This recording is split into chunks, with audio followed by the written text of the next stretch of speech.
पाकिस्तान ने अभी जैसे 5 फरवरी को कश्मीर डे मनाया और उसमें दुनिया भर में पाकिस्तान एम्बेसीज ने प्रोग्राम किए, ये सब किया और उसमें ये बताया कि भारत में कश्मीर में भारतीय फौज अत्याचार कर रही है, एक्स्ट्रा जुडिशल किलिंग हो रहा है, मिसिंग पर्सन्स बढ़ रहे हैं और भारत कश्मीर में जुल्म कर रहा है।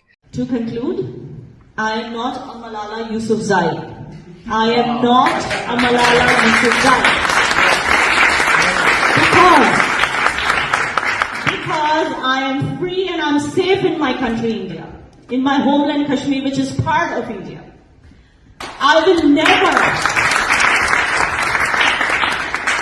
never need to run away from my homeland and seek refuge in your country. मतलब वो इंडिया वाले चाहते हैं हमें मिले, लेकिन इन्होंने अपनी ज़ातियात पे ये मसला ला दिया कि कश्मीर हमारा है, हमारा था और हमारा ही रहेगा। क्यों मुस्लिम लीग नून की तर्जुमान और रुकन सूबाई असम्बली आसमा बुखारी के गुफ्तगू मियां असलम इकबाल कहाँ है? आपका बहुत इंतजार किया जा रहा है। चंद गैर मुल्की ज़राए अबलाग और सोशल मीडिया पर गुमराह कुन प्रोपेगेंडा, सोशल मीडिया और चंद गैर मुल्की ज़राए अबलाग झूठा प्रोपेगेंडा फैला रहे हैं कि ईरानी फोर्सेस ने पाकिस्तानी सरजमीन पर जैश अल-अदल का कोई कमांडर मारा है। नमस्कार दोस्तों यान अमीर ने पाकिस्तान के इस वक्त धज्जियाँ उड़ा दी हैं, क्योंकि पाकिस्तान एक तरफ तो रोटी के लिए तड़प रहा है तो दूसरी तरफ पाकिस्तानी हमेशा कश्मीर का राग अलापते हैं। यान अमीर का कहना है कि कश्मीर तो अपनी तरक्की के रास्ते पर काफ़ी तेज़ी से चल रहा है, लेकिन पीओके के लोग आटे के लिए तरस रहे हैं। एक न एक दिन भारत पीओके के लेकर ही रहेगा, क्योंकि पीओके पर पाकिस्तान की फ़ौज अत्याचार कर रही है। उन लोगों को ना तो उनका कोई हक दिया जा रहा है और साथ ही उनके साथ बर्बरता की जा रही है।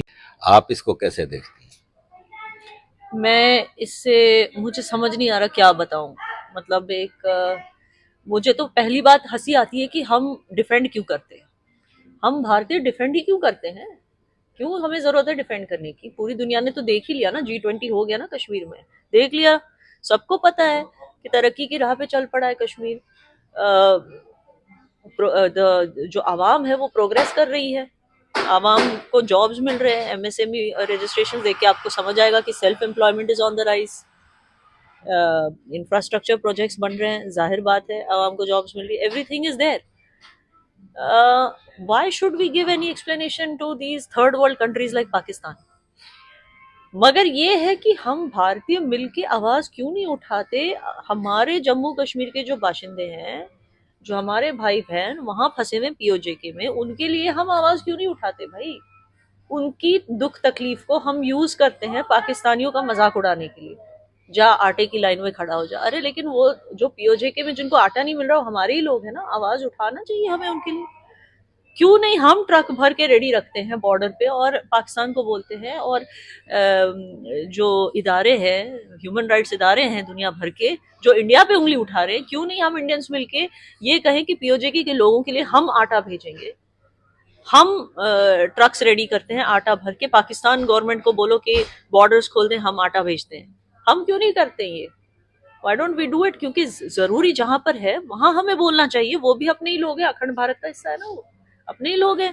वहां पे उन्हीं की नदियों में से जो इलेक्ट्रिसिटी निकाली जाती है वो उन तक ही नहीं पहुंचती। आप सोचिए, हफ्ते में सिर्फ 1 या 2 दिन उनको लाइट मिलती है।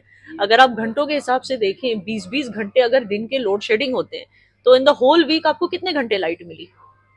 अगर आप 4-4-4 करके करें तो हार्डली 1 या 2 दिन, मतलब पूरे हफ्ते में 2 दिन उनको इलेक्ट्रिसिटी होती है, बाकी दिन विदाउट इलेक्ट्रिसिटी, जबकि उन्हीं की नदियों से इलेक्ट्रिसिटी बनती है। तो हम, अच्छा, ये जब हमारा 370 हटा था, इंटरनेट काटा गया था, मैं खुद भी मैंने खुद मुजाहरा किया था कि भाई हमें हमारा इंटरनेट वापस दे दो, ठीक है। लेकिन वो सिक्योरिटी इश्यूज के लिए कुछ साल भर के लिए किया गया था, मानते हैं। फिर उसके बाद 2G ऑन कर दिया गया। But my point is, POJK में तो है ही नहीं इंटरनेट। POJK में नेटवर्क ही नहीं है, इवन फोन नेटवर्क नहीं है। वो कुछ वहां से मैसेज भेजते हैं तो वो कम से कम 4-5 घंटे तक, कभी कभी तो पूरे 24 आवर्स तक गोल घूम रहा होता है, उनका मैसेज जाता ही नहीं किसी। वो इस तरह से जी रहे। तो हम इंडियंस, हमें कौन सी पैसों की कमी है? हम क्यों नहीं बोल सकते कि हम वहां पे टावर बनाएंगे बॉर्डर पे, हम POJK वालों को इंटरनेट देंगे, फोन सर्विसेज देंगे, हम देंगे, क्योंकि पाकिस्तान तो उनको दे नहीं रहा है। हम क्यों नहीं आवाज उठाते उनके लिए? हम कब तक अब कश्मीर को डिफेंड, हमारे जम्मू कश्मीर को कब तक डिफेंड करते बैठेंगे? और क्यों करेंगे? क्या जरूरत है? याना जी, बात तो आपने सही कही कि आफ्टर ऑल आप कश्मीर की हैं, तो आपको कश्मीरियों का दर्द होगा, चाहे वो एलओसी के इस तरफ हैं या उस तरफ है। लेकिन बजाय इसके कि हम उनको आटा भेजें, हम उनके लिए टावर लगाएं, हम अपना पीओजे के वापस क्यों नहीं ले लेते? इसलिए कि कश्मीरियों ने एक्सेशन ट्रीटी साइन की थी, तो इसीलिए की थी ना कि हमारे कश्मीर को बचाओ इन इन्वेडर से। तो हमारा कश्मीर पीओजे के उनके कब्जे में है, तो उसको वापस क्यों नहीं ले रहे? वापस कैसे लिया जाए आरिफ साहब, वही तो बात है, वापस कैसे लिया जाए? What is the way, what is the road map to take it back? अगर हम ऐसे ही वापस लेते तो वहाँ अपराइजिंग भी हो सकती है। देखिए जाहिर बात है वो पाकिस्तान के साथ तो खुश है नहीं, लेकिन इंडिया को लेके एक फियर उनके दिल में डाला जा चुका है। क्योंकि मैं यहाँ पर लंदन में पीओजे की कम्युनिटी से मिल चुकी हूँ, यूके में जो है, नॉट ओनली लंदन में, कई जगहों पे जो उनकी कम्युनिटीज हैं उनसे मिल चुकी हूँ। बहुत अच्छे लोग हैं, बहुत प्यारे लोग हैं, बहुत मासूम लोग हैं, अनलाइक पाकिस्तानीज।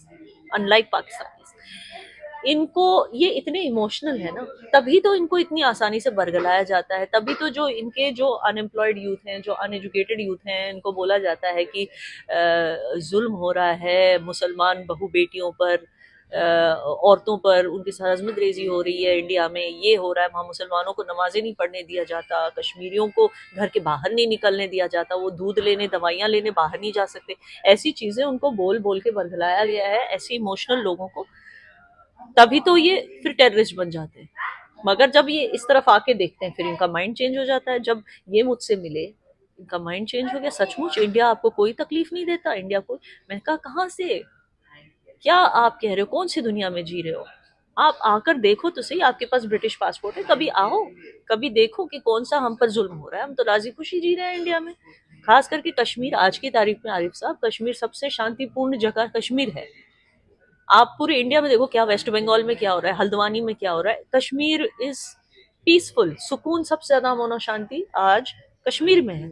एक वो कश्मीरी हैं जो भारत का नारा लगाते हैं, एक वो कश्मीरी हैं जो कि आज़ाद रियासत का जी नारा लगाते हैं। लेकिन अगर करंट सिचुएशन में देखा जाए, आर्टिकल 370 जब से हटा है तो हमने ये देखा है कि कश्मीर के यूथ के अंदर कॉन्फिडेंस बहुत आया। जैसे याना ने मलाला यूसुफजई की बात की, तो उस पर मैं आपकी राय लेना चाहती हूँ कि हम मलाला यूसुफजई नहीं है कि जो अपना मुल्क छोड़ के भाग के आपके मुल्क के अंदर पनाह ले लेंगे कि हमें भाई पाकिस्तान में जान का ख़तरा है या माल का ख़तरा है। हम इंडियन है और हम प्राउड कश्मीरी हैं, हम यहीं रहेंगे।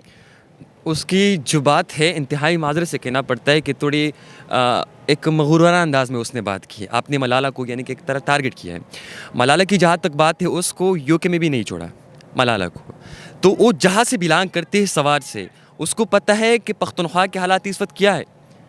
वहाँ पे हम जैसे नौजवान ये जो बात करते हैं, ये बात करने के बाद जब हम अपने इलाके जाते हैं तो हमें भी ख़तरा होता है, यानी कि टारगेट होने की। पिछले साल इसी जो मीर ने बात की है, हमारा दोस्त था सुनैद दावड़, वो यहाँ ह्यूमन राइट्स की बात करता था, वीमेन राइट्स की बात करता था। तो जब वो अपने इलाके वज़ीरिस्तान चला गया तो उसको शहीद किया। यानी कि यहाँ पे जो इस तरह प्रोग्रेसिव माइंड के लोग हैं, उसको जान का ख़तरा है, जाहिर सी बात है। तो इस तरह यानी कि उसने जो फ़ैसला किया है बाहर मुल्क में रहने की, बड़ा अच्छा फ़ैसला किया है, मैं उसके साथ एग्री करता हूँ। यानी कि हमें इस तरह नौजवानों, इस तरह गर्ल्स यूथ, इस तरह गर्ल्स रिप्रेजेंटेशन की ज़रूरत है, न कि उनकी जान चली जाए। उनकी ज़िंदगी हमारे लिए बहुत ज़रूरी है कि वो ज़िंदा रहे। जिस तरह वो बाहर मुल्क में बैठ के स्कॉलरशिप अनाउंस करती है हमारी अफगान बहनों के लिए, पश्तून बहनों के लिए, पाकिस्तान बहनों के लिए। उनसे पूछा जाए, उनको हक़ क्या है, अपने राय देने का हक़ है कि वो कहाँ पर रहना चाहते हैं, इंडिया के साथ या पाकिस्तान के साथ, अपनी अलग रियासत बनाना चाहते हैं, कैसे रहना चाहते हैं, उनको अपना हक़ क्या है। लेकिन इंडिया भी उन पर दबाव डाल रहा है कि वो उधर जाएँ, और पाकिस्तान भी दबाव डाल रहा है। चले, आपने कहा कि दोनों तरफ से ही मसले मसाइल है, चले आपका पॉइंट भी रखते हैं। यहाँ पर एक ये भी पॉइंट आता है, अगर हम अपने कश्मीर की बात करें सर, तो इन 77 सालों में पाकिस्तानी गवर्नमेंट ने कश्मीर के लिए कोई 3 बड़े प्रोजेक्ट बताने के ये किए हैं।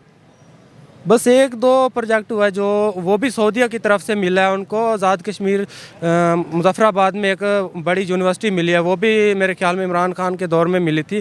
पहले उससे इतना कोई बड़ा इक़दाम हुआ नहीं है। तो दोस्तों, पाकिस्तान इस वक्त पूरी तरीक़ा से कंगाल तो हो चुका है, लेकिन कश्मीर का नाम लेना कभी नहीं भूलता, क्योंकि कश्मीर के नाम पर ही पाकिस्तान की फ़ौज की दाल रोटी चलती है। भारत जल्द ही पीओके भी पाकिस्तान से लेकर रहेगा, क्योंकि पीओके में जिस तरह के अत्याचार पाकिस्तान की फ़ौज कर रही है, उससे वो लोग अब तंग आ चुके हैं। क्योंकि उनको भी लगता है कि जिस तरह से भारत की तरफ कश्मीर में प्रोग्रेस हो रही है वो उतनी पाकिस्तान की तरफ पीओके में बिल्कुल भी नहीं है। पीओके के लोगों को 2 वक्त की रोटी के लिए भी संघर्ष करना पड़ता है, साथ ही उनके लिए ना तो बिजली और ना ही पानी मिल रहा है। यही कारण है कि वो भी चाहते हैं कि किसी भी तरीक़ा से भारत के साथ आ जाएँ, जिससे उनकी ज़िंदगी बेहतर हो। यदि पाकिस्तान के साथ रहे तो वो ऐसे ही तबाही में जिएंगे, क्योंकि पाकिस्तान तो खुद बर्बाद हो चुका है। पाकिस्तान के तो भविष्य का कल का ना पता ना परसों का पता है, क्योंकि पाकिस्तान तो पूरी तरीक़ा से बिक चुका है। चाइना ने पाकिस्तान को पूरी तरीक़ा से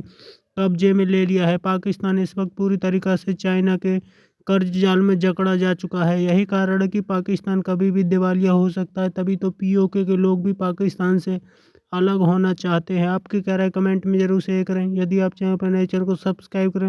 वीडियो पसंद आए तो लाइक करें, कमेंट करो और शेयर करें। जय हिंद, वंदे मातरम।